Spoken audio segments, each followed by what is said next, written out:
Our friends from Astria are in again today, and I will say what I say every time. I love it when they come in because I learn so much. And half the time, it's like I had no idea we had this kind of expertise just down the road from Yakima. So come on, man. Let's find out more about it. And today, our presence is blessed by the appearance of Risa Campos. Risa is a doctorate nurse practitioner in gastroenterology, which means if she gets sick to her stomach listening to this show, she'll know why. That's kind of how that works, right? So good morning, Risa. How are you? Wonderful. Thank you for inviting me. Glad to have you. As a guy who every night, the last thing my wife says to me is, "Why is your stomach so loud?" There's a lot going on in me, gastroenterologically wise. What is this? Your stomach gurgles all the time and is churning, and I'm going to just start with that before we get to any of those other things because it's my life. Well, I mean, it's basic digestive system working. Am I eating the wrong stuff? No, I mean, your stomach is just processing. I mean, unless you have red flag symptoms like vomiting, nausea, blood and stool. A lot of people who listen to this show have that, but that's probably not related. Yeah, so if you're just overstuffed and ate too much, your stomach is in overdrive. That could be it. Okay. All right. Whew. At least I don't have red flags. All right, so let's talk about your specialty and what it is that you do with Astria. What does it mean to have your education in, I guess, from Gonzaga, here, in gastroenterology? What kind of things do you do for the patients of Astria? Are you a diagnostic and then make recommendations for what comes next, or how would you describe what it is that you do? Okay, well, first, usually most patients start out with in family practice with their primary care provider, and they kind of go in there and say, you know what, my stomach hurts, or I'm constipated, or I'm having a new onset of diarrhea. So some of these GI concerns, and the primary care provider does a great job in doing the initial workup. Maybe they find it, maybe they don't. And then they do the next step, which is to refer to GI specialty. So then we dive deep into the problem, go much more detailed in looking for everything on what can be possibly going on in that situation with that person. And usually it requires a colonoscopy to investigate some of the reasons. Sometimes it requires an endoscope to investigate the stomach, that we can see what's going on inside. So you see people have been referred. They don't just show up and go, "Doc, my stomach," right? Yeah, unfortunately, it's insurance. I wish we could just have anybody come in as a walk-in, but the medical insurance really has a lot of these restrictions that makes every person get a referral to any specialty, including GI or neuro or cardiac. It's pretty much the same across the board. Gotcha. All right. But you yourself aren't going to slip me the pill, knock me out, and then do the scope procedure. So you are sort of like an intermediary to take what the family doc has done, double check that, go a little deeper, and then you say, okay, we have questions that we don't have answers to. You over there who does this, you're up. Is that how it works? You are an excellent student. Thank you, Doc. Yeah, I like you. Good. That is excellent. That's actually perfect. Well said. Write that down, yeah. Jackson. Someone said, I'm a good student. Perfect. Write it all down. Put it in my report. Well, it makes total sense. I would want somebody like you to say, look, I trained for this. I got a doctorate in this. This is my stuff. So let me check you out, and then I'll let somebody else do the actual dark side. And you don't have to worry about that. So, do you ever? I mean, there's not a surgical aspect to what you do either, is there? No, I do all clinic based, Okay. and order all procedures as well as blood work, stool based testing, and imaging. So for abdominal pain, someone might need a CT scan Sure. to see what's going on. We usually start out with an ultrasound because it's a little bit less invasive, inexpensive, and usually easy to get. Right now, sweeping the nation is this explosive diarrhea thing going on. Michigan has thousands of cases. I heard it on the news today. It said, well, here's a story from the BBC. Explosive diarrhea outbreak remains a mystery as officials struggle to find sources. Outbreak about to get much bigger. 4 hospitalized, yada, yada. Some are saying that there's a parasite causing this. Do you know anything about this going on in the country today? We haven't seen anything like that around here. Yeah, I haven't seen anything around here, but a lot of the, when we say explosive diarrhea and really severe diarrhea, and if they're being hospitalized, it's usually due to severe dehydration. The electrolytes are imbalanced, and that's most of the case. It's going to be relevant to some type of infection. They're talking about the cyclosporiasis. Cyclosporiasis is what they're... Yeah, and in a hospital level too, you're looking at a person receiving IV antibiotics. So most people... You've got to replace what you just sent out, right? Yeah, most people that have what they would consider explosive diarrhea or bad diarrhea could have an infection, and most of these people are treated outpatient. Sometimes the news and what we see in the MSN.com, scares people. Yeah. But a lot of these infections are treated outpatient.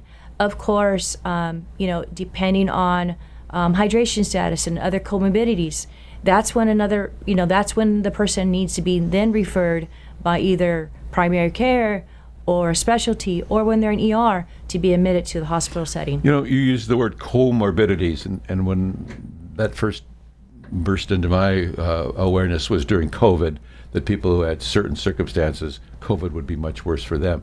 Are we making progress in the gastrointestinal world? I mean, some of this stuff is like life debilitating. Crohn's disease, the different bowel syndromes and all of the kind of stuff that is, I'm not going to the ball game because I can't get too far from a safe space. All of that kind of stuff. Are we making progress, or is America researchers just treat that as like an inconvenience and we'll take your Imodium or whatever? Are we actually working on stuff like that? Oh, absolutely.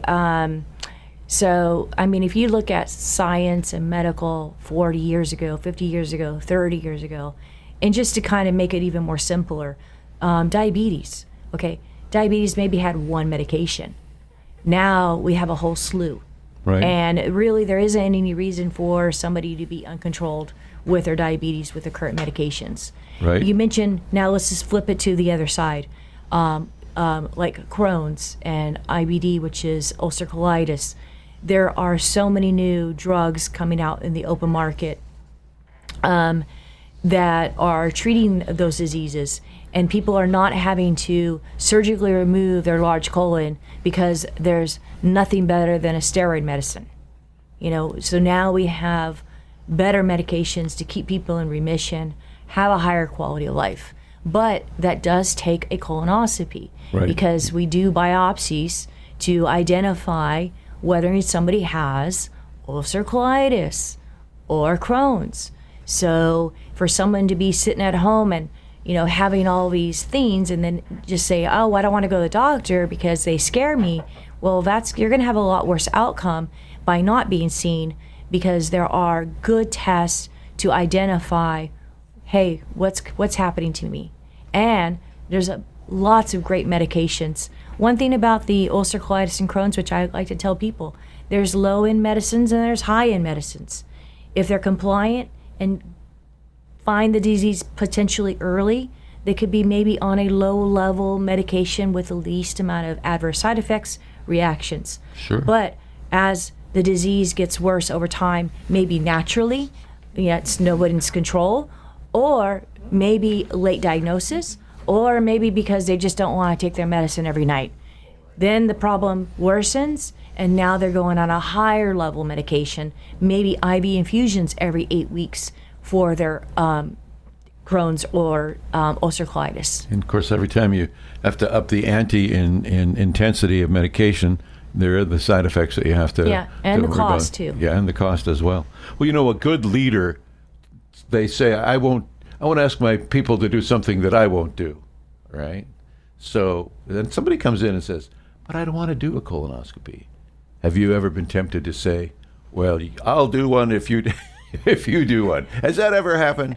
Oh, actually, yes. And you know what? That's a very good question. And you know what? You have great questions because these are some of the things I wouldn't even think about telling you.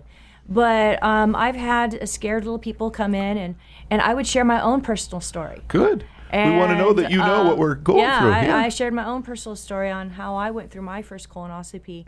I'm over 50, unfortunately. And so, and then as I explained the whole process and gave more of a detailed explanation, right? They would say at the end, you know what? I feel so comfortable and so confident now. Sign me up. Nice. Well, that's what we want. We want that kind of, quote, bedside manner that encourages you to take the steps to do the things that you can to control your own health. And like you said, if things get worse, it's because if it's because you delayed getting it checked out or whatever, that's really on you, man. You really need to know that you guys are going to make the procedure as smooth as possible, and that fear is only going to delay and make things worse. Face it, get it done, and you'll meet a lovely lady like Risa Campos. There you go. Yeah. Did you know that colon cancer is the number 2 reason to die? It's not my top 2, but yeah. I'd rather go some other way. Yeah, it's number colon 2. Cancer, really? Number 2. Wow. Heart disease is trailing number 1. Wow. Yeah. All the more reason. So all the more reason to do this, to do your screening, even with no symptoms. Go start with your doc, your family doc. Get that baseline. Follow your whatever symptomology you have. Maybe you'll get referred and you'll go see Risa, and she will help pinpoint what it is. And once you truly know, then we can begin to treat the problem with efficacy.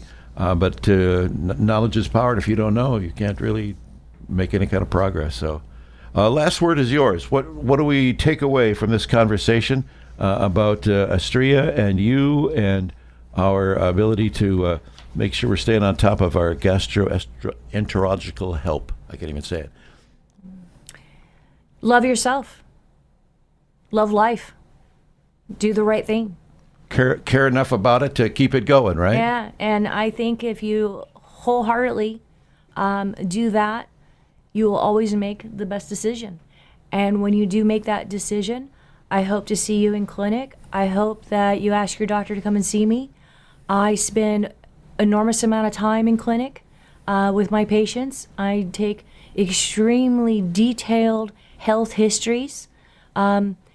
Most people would say that I'm very thorough, and that is actually very true. But that's because I spend 30 minutes. I could spend 60 minutes listening to your story, taking a detailed health history, finding what was missing. Well, how refreshing is that? Most of the time it's like in, out, I got my next patient, I got to roll. Somebody that's actually going to listen to you and maybe help you as you sit there, kind of put the pieces together in their own mind about why it is that they're sitting there, and then you can move on from there. Yep. Risa, thank you so much. You. Risa Campos is a DNP, Doctorate of Nurse Practitioner for Astria Health. And your clinic, Zilla, is that where we would find you? Yes, Zilla. It's only, now a lot of people in Yakima for some reason think like Zilla is in Seattle. Okay, Zilla is only 15 minutes away from Union Gap. Yep, I love Zilla. Neat little town. Thank you, ma'am. Appreciate you being in here and sharing your expertise with us. And we look forward to more conversations with Astria, and maybe you'll come back and tell me how good my questions are again.